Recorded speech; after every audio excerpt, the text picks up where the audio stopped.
Assalamualaikum warahmatullahi wabarakatuh. Sebelumnya kepada Ibu Wiwin Herwina, Magister Pendidikan, selaku dosen pengampun mata kuliah belajar dan pembelajaran yang saya hormati. Perkenalkan, nama saya Arin Aryana dengan NPM 21217170 dari kelas A. Di sini saya akan mempresentasikan mengenai unsur-unsur dinamis dalam pembelajaran. Pengertian unsur dinamis dalam pembelajaran.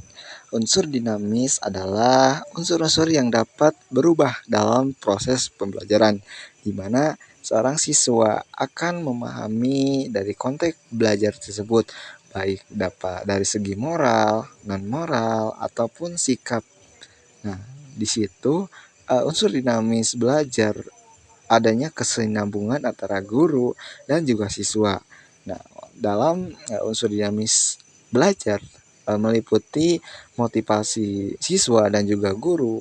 Kemudian ada bahan belajar, alat bantu belajar, suasana belajar, dan kondisi subjek pembelajaran itu sendiri. Unsur-unsur dinamis dalam pembelajaran yang terdiri dari 4. Yang pertama ada motivasi belajar. Motivasi sendiri berasal dari kata Inggris yaitu motivation yang berarti dorongan, pengalasan, dan motivasi. Kata kerjanya adalah to motive yang berarti mendorong, menyebabkan seorang merangsang. Kemudian kedua ada kata motif. Motif sendiri adalah keadaan dalam diri seorang untuk mendorong individual untuk melakukan aktivitas-aktivitas tertentu guna untuk mencapai tujuan yang diinginkan. Secara serupa, Winkels mengemukakan bahwa motif adalah adanya penggerak dalam diri seorang untuk melakukan aktivitas tertentu demi mencapai tujuan tertentu pula. Dalam kegiatan belajar mengajar dikenal juga istilah motivasi belajar, yaitu motivasi yang diterapkan dalam kegiatan pembelajaran. Motivasi belajar adalah keseluruhan daya penggerak psikis dalam diri siswa untuk menimbulkan kegiatan belajar mengajar. Keberlangsungan belajar ini demi mencapai suatu tujuan tertentu. Motivasi belajar memegang peranan penting dalam memberikan gairah, semangat, dan rasa senang dalam pembelajaran bagi siswa. Motivasi belajar ini mempunyai energi yang banyak untuk melaksanakan kegiatan pembelajaran.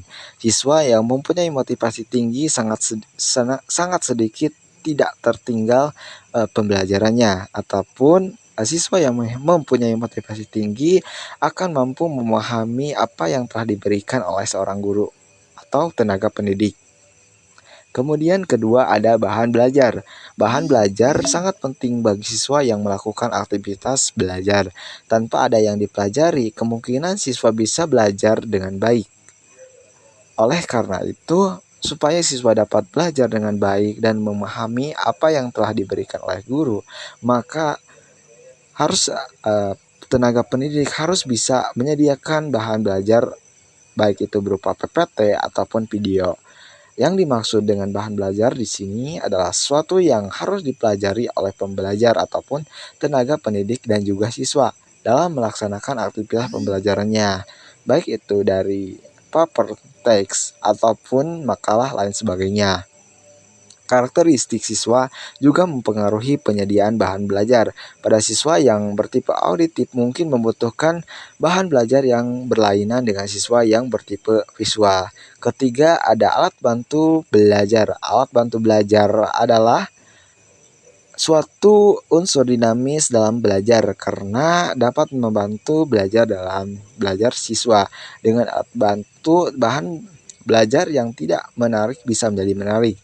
Begitupun sebaliknya, alat bantu belajar lazim juga disebut sebagai media belajar dan preventif belajar. Contoh alat bantu sederhana adalah pena, pensil, papan tulis, bor, ataupun lain sebagainya.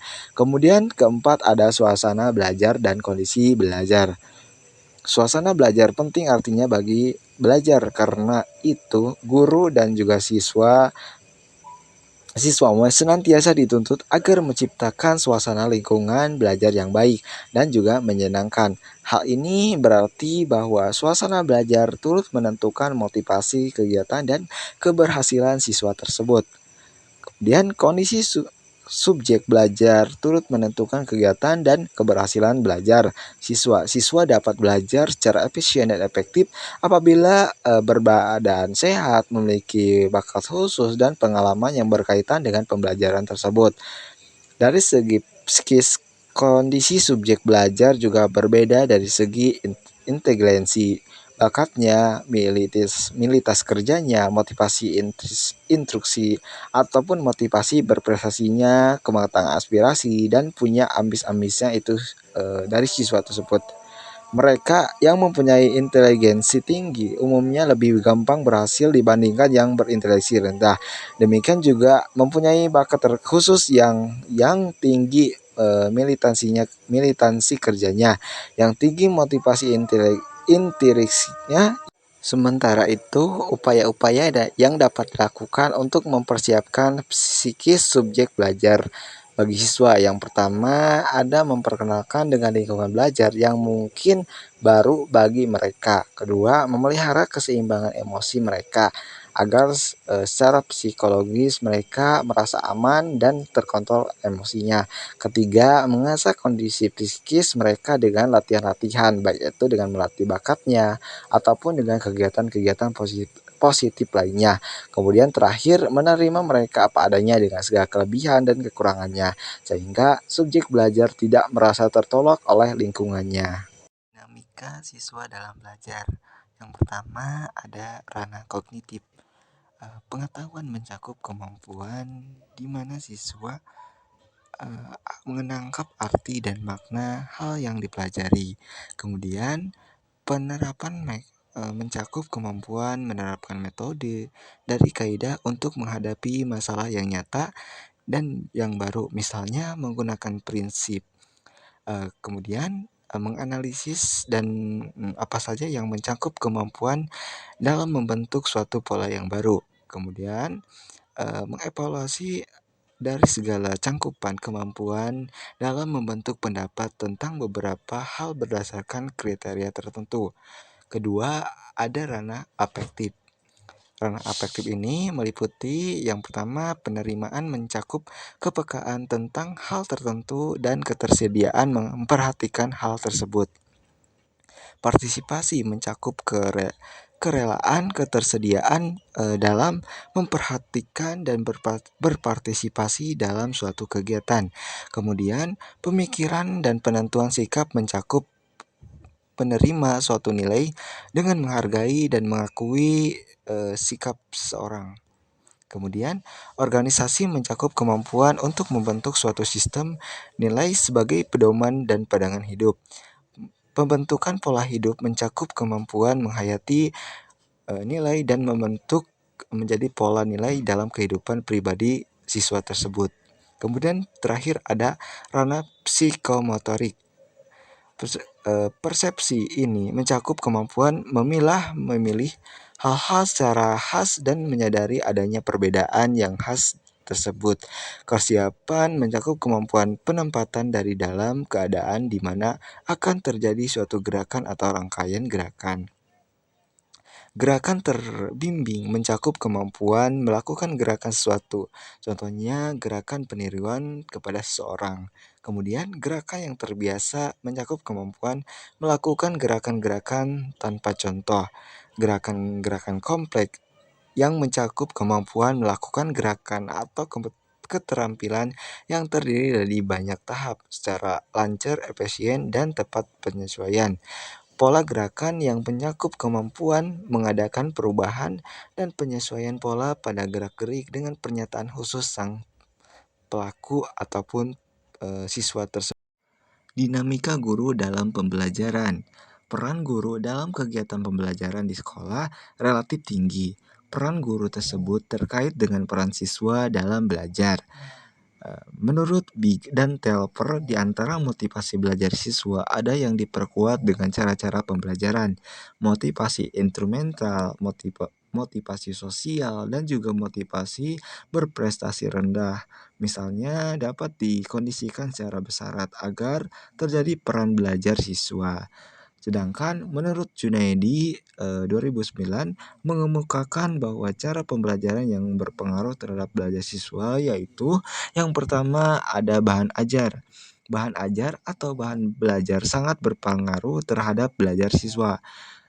Contohnya, berikan bahan ajar dalam gambar-gambar menarik, ataupun foto-foto berwarna, atau jika menggunakan OHP atau LCD, dan gunakanlah huruf-huruf yang indah. Tujuannya hanya satu, yaitu membuat bahan ajar yang menarik dan menambah ketertarikan siswa untuk memahami dan mempelajari materi yang telah pendidik ataupun guru berikan. Kemudian kedua ada susunan belajar.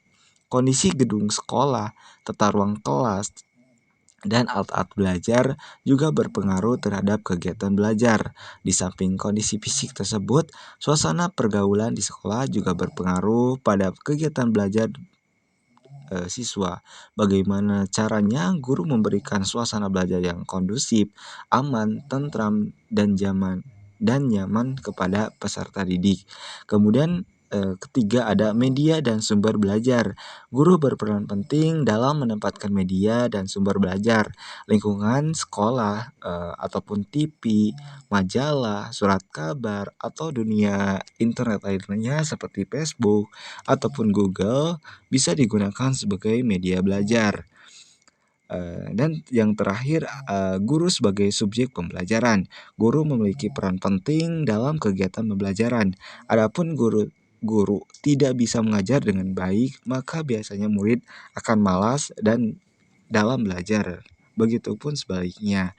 Di dalam hal ini, guru harus memberikan contoh sebagaimana kata guru, yaitu digugu dan ditiru. Selain memberikan pembelajaran, guru juga harus memberikan contoh sikap kepada murid, bagaimana sikap yang baik, bagaimana cara bertutur yang baik, moral yang baik, sehingga peserta didik ataupun murid yang kita ajar dapat memahami dari segi materi ataupun dari segi moral. Mungkin itu yang dapat saya sampaikan. Mohon maaf apabila ada tutur kata yang kurang berkenan. Terima kasih. Wassalamualaikum warahmatullahi wabarakatuh.